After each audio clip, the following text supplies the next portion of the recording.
programa Médico da Família está de volta. No programa de hoje estamos falando de assunto que interessa a todas as mulheres, menopausa. Comigo no estúdio, o médico ginecologista e obstetra, doutor José Eduardo Silveira. Doutor, mais uma vez, obrigado por estar presente aqui. Eu agradeço, Kleber. É um prazer muito grande. Doutor, com a terapia de reposição hormonal, pode ocorrer sangramentos durante o tratamento? Pode, se você tiver útero, mulher que está nos assistindo. Se não tiver, não sangra. Se sangrar, é algum tumor na vagina ou fora. Então, a terapêutica de reposição hormonal, ela se baseia em duas situações. Se você tem útero, se você não tem útero.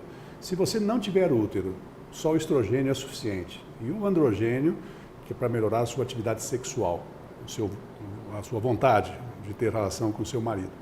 Se você tiver útero, aí precisa de estrogênio mais progesterona. Por quê? Porque só o estrogênio, não contrabalanceado pela progesterona, pode dar uma hipertrofia do endométrio. Ou seja, crescer um sanguinho dentro do útero seu. E isso favorece ao câncer de útero. Então, se a mulher tem útero, ela tem que tomar dois hormônios, o estrogênio e a progesterona.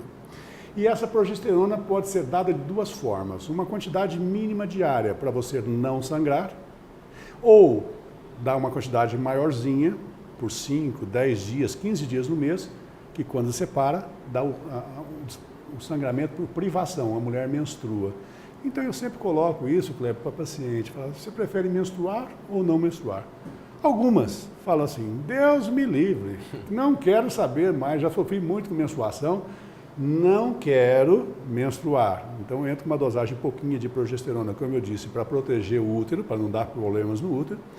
Então ela toma aquela dosagem diária pequena. Algumas, pelo contrário, falam, não, doutor, meu marido não sabe que eu entrei na menopausa que eu estou entrando.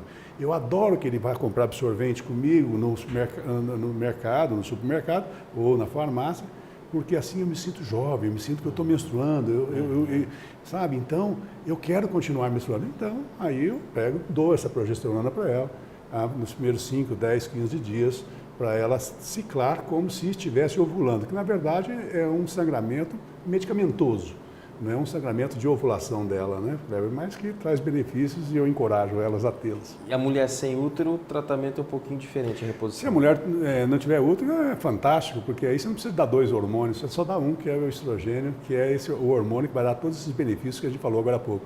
E a terapia de reposição hormonal, ela pode prevenir algum tipo de doença, doutor? Nossa, previne muitas doenças do coração, previne a osteoporose, importantíssimo, o mal de Alzheimer, melhora a sua memória, melhora a pele, melhora a sua atividade sexual. Eu escreveria um livro aqui para falar de todos os benefícios que o estrogênio dá. E existe algum tipo de alimentação que pode ajudar a mulher nesse período? Algum tipo de nutriente? Muito importante a sua pergunta. Pode sim. Existe sim. Os alimentos à base de soja são importantíssimos. O japonês come muito soja, peixe e amora, e por isso eles têm menos problemas de menopausa. Então, essas substâncias todas que eu referi agora dessas plantas, amoreira, soja, e tem o ginseng, tem o tríbulos terrestres, tem algumas plantas, aquele trevo vermelho, são várias plantas que você tomando, isso você pode tomar em cápsulas, que já existem disponíveis nos mercados, ou então nas farmácias, ou então chás disso aí, sucos e chás, isso aí são hormônios naturais que trazem um benefício imenso para você. E também os desenvolvidos pelo homem, que são os bioidênticos, ou seja, idênticos, não naturais necessariamente, são bioidênticos, idênticos ao seu corpo, desenvolvidos pelo homem e que podem ser usados com segurança hoje em dia.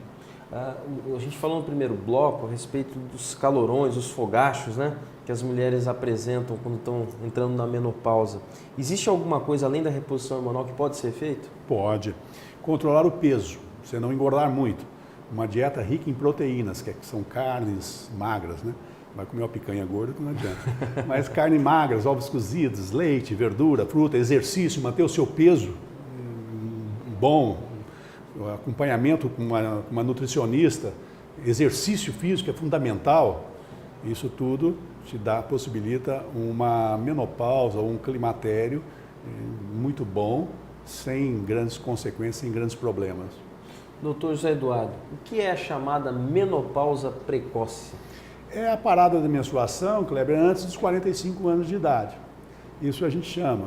Pode ser fatores hormonais, genéticos, e isso tem algumas repercussões graves, porque às vezes ela acontece com 35, 30 anos, E daí a importância de eu pegar a oportunidade do seu programa e fazer um esclarecimento ao público, que é o seguinte: a mulher tem a fertilidade mais ou menos constante até 30 anos. Depois de 30 anos começa a declinar.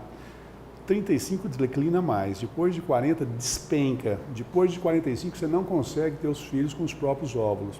Então, às vezes, você posterga, porque vai ser médica, vai ser gerente de banco, vai ser doutora, advogada, juíza, ou tem um comércio que está indo bem, você fala, não, vou deixar um filho para depois. E aí, quando você acorda para ter um filho, às vezes você está com 38, 39, 40 anos, e aí você é pega depois por uma menopausa precoce e você não consegue esse seu tão sonhado filho. Então, procure ter metas, discuta com o seu marido, discuta com a sua família, então, e preste muita atenção, porque a mulher tem um time, e esse time de ter um filho quando da puberdade, adolescência, 16 até 45 anos, que você pode, mas o ideal, eu diria que é dos 18 aos 35 anos, 38 estourando 40, já um pouco tarde. Doutor José Eduardo, que idade a mulher deve iniciar a sua ida ao ginecologista? Assim que começar as atividades sexuais. Deve ir para o médico, examina, vê, e aí passa a ser feito um exame anual. Antes é importante? Eu sempre digo para meus pacientes trazerem as suas filhas assim que começam a menstruar. Lembrando aqui que o ideal que ocorra na sua filha é primeiro o desenvolvimento do seiozinho dela, depois os pelos pubianos e em terceiro a menstruação. Deve ser esta a ordem cronológica. E assim que ocorre o terceiro evento, então, que é a primeira menstruação, ela deve ir ao ginecologista uma vez. Para quê? Para o médico explicar, examinar os seios, ver se são normais, pedir um ultrassom, não necessariamente, garotinha, você que está nos assistindo, de fazer um exame ginecológico. Não precisa você se despir, o médico só vai te examinar, pedir um ultrassom, onde é que ele vai ver o útero, ovário, trompa, ver se você está perfeita, te dar uma aula sobre a parte ginecológica sua, que vai te ajudar muito quando você começar ou iniciar uma atividade sexual, e ele faz as dosagens hormonais, estando tudo bem, ele vai falar para você, retorne então aqui quando começar as atividades sexuais, e aí sim, aí você vai ter que fazer a consulta anualmente. E a mulher deve continuar indo normalmente ao ginecologista depois que ela parar de menstruar, doutor? Deve, é fundamental, anualmente, se tudo estiver correndo bem.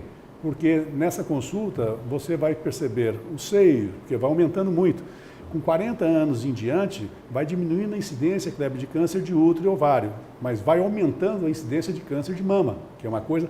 O Drauzio Varela fez um importante trabalho aí na televisão que eu acompanhei no Fantástico, falando sobre câncer de mama. E é isso aí mesmo. 1 em cada 10 mulheres, com o decorrer da vida toda, vão apresentar câncer de mama. É uma coisa assustadora. Então tem que fazer uma consulta anual para ver seio, vagina, o útero e as dosagens hormonais, como a gente estava falando agora há pouco, se estão normais, e principalmente a parte de lipidemia, que são os colesteróis. O colesterol total, o bom, o ruim, triglicérides, glicemia, porque você pode estar apresentando uma síndrome metabólica. O que é isso? É a sua gordura acima do normal, ou a sua taxa de glicose acima do normal. E isso vai comprometendo os vasos sanguíneos, essa gordura vai depositando nos vasos sanguíneos e, se for a nível do coração, uma hora pode entupir, te leva ao infarto e à morte. Se não acontecer no seu coração, pode no seu cérebro entupindo, pode levar a um déficit de atenção ou até um acidente vascular isquêmico, que a gente chama. Você, de repente, tem um problema que você já não lembra muito bem das coisas, tudo porque você teve uma consequência de um relapso seu de não fazer um tratamento ou uma consulta anual e controlar a sua dieta e o seu colesterol e os seus colesteróis, vamos chamar assim. Doutor José Eduardo, foi extremamente produtivo. Agradeço. Eu tenho certeza que os nossos telespectadores adoraram a nossa conversa. O senhor é uma pessoa aí que aceitou vir novamente aqui. Muito obrigado. Eu que agradeço e rogo a Deus para continuar merecendo a confiança e a atenção sua e dessa querida plateia que sempre nos ouve e nos assiste. Muito obrigado. Obrigado, senhor. Se você tem críticas ou sugestões de temas, fale com a gente. O nosso e-mail é medicodafamilia@hotmail.com. Ou, se preferir, entre em contato pelos nossos telefones que está aí na telinha. E se você perdeu algum programa e gostaria de revê-los, acesse o site www.programamedicodafamilia.com.br. Desejo a todos uma excelente segunda-feira e uma semana com muita saúde e muita paz. Amanhã eu estarei aqui para mais um programa Médico da Família. Até lá!